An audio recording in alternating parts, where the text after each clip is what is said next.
All right, we bring in now Hal Kempfer, a retired Marine intelligence officer. Hal, thank you so much for your time. I want to just start right off the top with what we just heard from Robert there.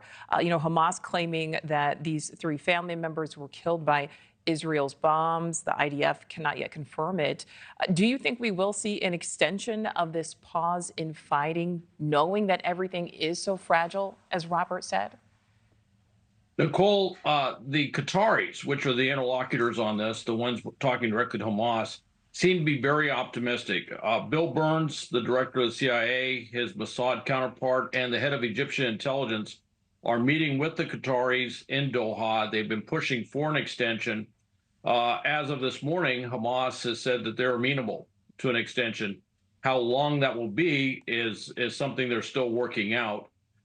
Israel has kind of sent signals both direction. On the one hand, politically, with Netanyahu's far right, cabinet, a number of them are saying, no, we need to get back to the business of war fighting.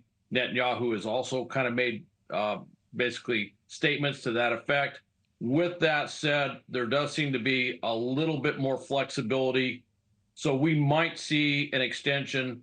I've heard 1 or 2 days. I even heard that they were shooting for a full 4-day extension, which would bring a lot of hostages out. Of course, the big issue is, does Hamas control all the hostages? And it's their ability to perform, which is beyond whatever intent. Their ability to actually perform is in question. Absolutely. How what do you think, how much do we not know? How much are we not being told? Because again, all of the negotiations to make this happen, obviously, were not, released to the public until they were.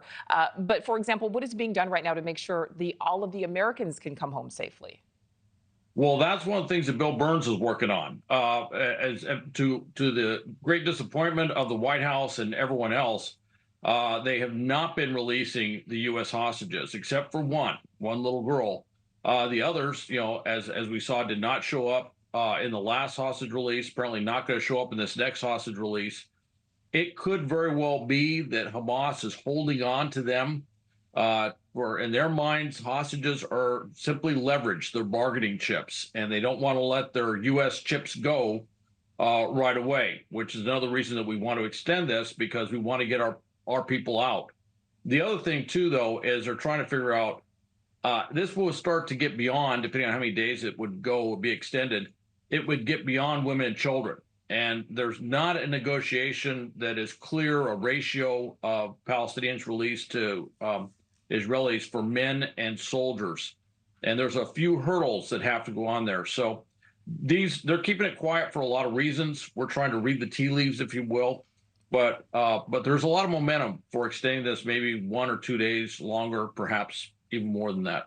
All right, Hal, you're a retired Marine intelligence officer. Kind of walk us through what the process looks like to reacclimate, because, we're talking about, in some cases, children.